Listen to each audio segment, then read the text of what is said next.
Pessoal, segunda-feira, dia 25 de março, menos de um mês para o halving. Então eu vou passar para vocês o que eu acho que está acontecendo com o Bitcoin hoje, o que a gente vai encontrar daqui para frente e no final a gente vai para a parte gráfica, ok?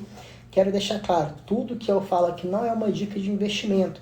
Por isso mesmo, eu só trabalho com indicadores, ferramentas gratuitas e eu coloco todas a descrição para vocês estudarem, entenderem como que funciona e principalmente não pagar R$ 1.500 para alguém que vai simplesmente tirar isso daqui que é gratuito na internet e te vender um relatório, tá bom?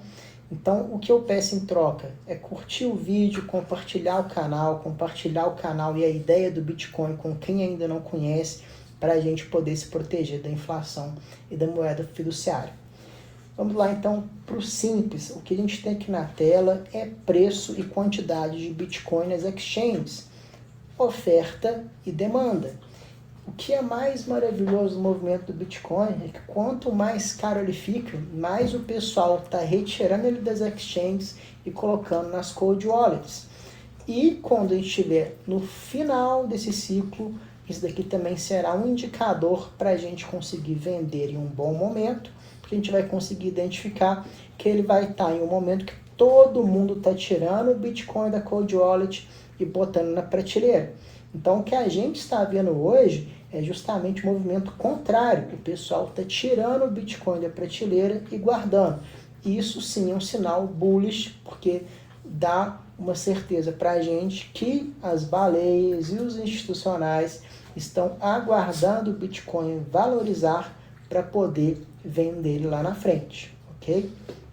Num segundo momento, eu quero deixar isso muito claro para todo mundo que está entrando agora, que olha só, pessoal, isso daqui é a quantidade da rede que está em lucro. Então, nada mais comum que se a gente tem quase 95% dos detentores de Bitcoin em lucro, esse pessoal vai realizar lucro. Então, a gente nunca vai subir parabolicamente. O Bitcoin ele sempre vai ser uma escada, como a gente pode ver aqui, né, em ciclos anteriores. Ele sobe, o pessoal realiza lucro, cai. Sobe, realiza lucro, ele cai de novo. Anteriormente, mesma coisa. O Bitcoin, a rede vai ficando em lucro, o pessoal vai realizando até chegar num topo, quando vai perder novamente. Então, esses indicadores, novamente, eu deixo aqui todos na descrição do vídeo. E a gente vai para o próximo, que eu vou dizer que o Bitcoin nunca esteve tão saudável. A gente já está num topo histórico da hash rate. Então a hash rate, a rede inteira, nunca esteve tão segura e trabalhando tanto. Isso é comum nos movimentos pré-halving, mas a gente vê que esse ano a rede, cara, tá ali no máximo de capacidade possível, todo mundo com os nodos mineradores trabalhando. Isso daqui eu acho que é uma grande tendência de médio e longo prazo. Cada vez a gente tem uma rede mais estável, em crescimento. A mineração hoje é uma das indústrias de mais alta competitividade no mundo. Já falei nisso no vídeo sobre fatores geopolíticos e no vídeo sobre macroeconomia. Então a gente tende, ainda mais com crescendo o interesse dos institucionais, ETF de Bitcoin, cada vez a rede vai se tornar mais segura e o hash rate maior, ok? Aqui eu vou passar para vocês o que estava acontecendo já na semana passada, que a gente pode estar num momento de transição para essa semana, que a gente começa a ver o primeiro outflow das ETFs.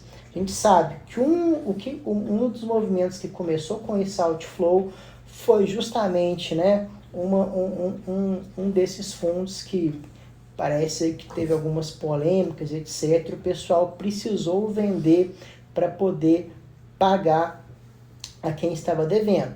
Então a gente vê que a gente teve uma semana, na semana anterior, muito outflow de Bitcoin, igual eu passei com aquele indicador anterior. Como tem grande parte da rede em lucro, muito normal, o pessoal vai realizar e vai esperar para poder comprar num preço mais baixo e entrar no mercado de novo. Então essa foi a primeira semana que a gente teve, a anterior, com bastante outflow, nada parecido com o que a gente teve, né, no mês inteiro, inclusive um dia batendo um pico de quase 0,1 bi em um dia só de inflow nas ETFs. Então a gente vê que no semanal a gente continua aqui ainda no negativo, mas em comparação aos meses e ao ano ainda estamos muito no positivo, muito ETF comprando Bitcoin e a tendência continua sendo essa, como a gente viu, está saindo o Bitcoin da prateleira, o hash rate está no máximo e poucos ETFs estão realizando, mas a maioria está comprando cada vez mais. Falar um pouquinho sobre o Mayer Multiplier, que é um dos indicadores que a gente usa para poder ver topos do mercado.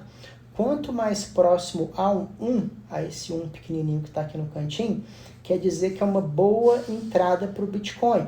E quanto mais ele está aqui acima, quer dizer que a gente está chegando perto de um topo. Então só trouxe ele rapidinho para a gente ver que mesmo com o hash rate alto, mesmo com a rede do Bitcoin em 95% em lucro, ainda tem muita lenha para queimar. E pelos indicadores que a gente vê de topo, que eu falei lá na aula 1, estratégia de saída, que são os indicadores que a gente usa para ver se está no momento de vender ou não, a gente ainda tem espaço para poder subir, ok? Agora, em relação ao que a gente tem no mercado de futuros, a gente vê que ainda tem muita alavancagem, o pessoal aí está fazendo as apostas para cima e para baixo, e trouxe até aqui, né, a zona dos 75 mil dólares, que é uma zona de enorme liquidação. Aqui no 69, que a gente já tocou nele um pouquinho, também tinha algumas, mas esse preço de 75 eu consegui um outro indicador aqui também. A gente vai estar falando de 6,6 bilhões de dólares de liquidação quando a gente bater no 75. Então, muito provavelmente, a gente vai ficar ali, quase chega, volta, etc., justamente no topo histórico, tá? Vamos aqui para a parte gráfica, vamos analisar o que aconteceu aqui hoje, que foi muito forte. A gente tinha feito aqui essa linha de tendência de baixa, eu tinha copiado 3 pernadas, eu até achei que a gente testaria essa banda do meio do nosso canal, e não, o Bitcoin lateralizou um pouquinho e já furou essa tendência de baixa, e do tamanho dessa outra pernada de alta, a gente está exatamente na mesma proporção dessa pernada, ok? A gente furou aqui um do Fibonacci, que é 70 mil dólares, que é um número psicológico, é importante a gente estar acima dele, mas, pessoal, continua muito bom. Toda vez que a gente acha que o Bitcoin está em baixa, dá o zoom out. Olha isso daqui, olha esse ativo. Então a gente está trabalhando dentro desse canal aqui de alta.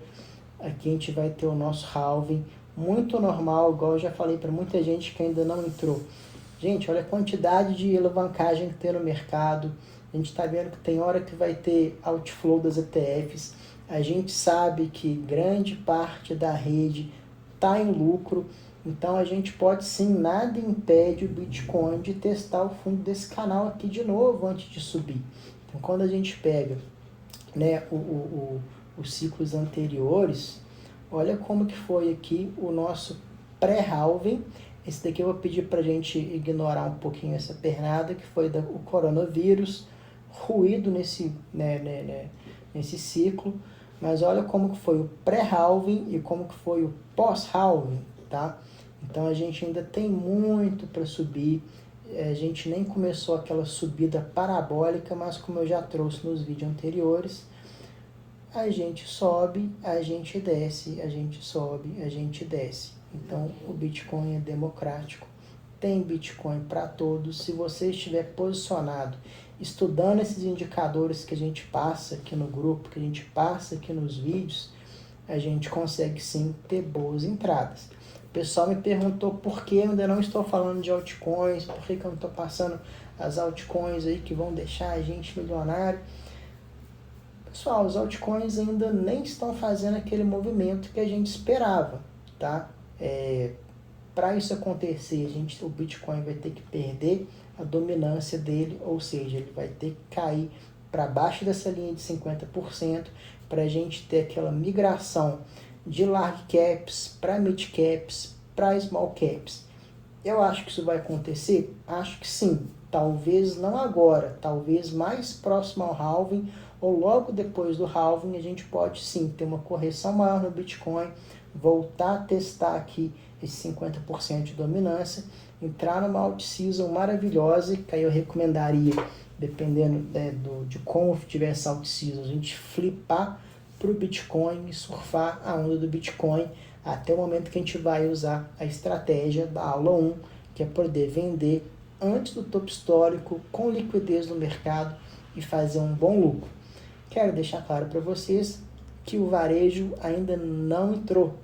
Todos os indicadores que eu uso, todos os sites que eu passei aqui estão na descrição. Dá o like, compartilha o vídeo, é o que eu te peço para o canal crescer e a gente não precisar vender paz na corrida do ouro, beleza? Valeu!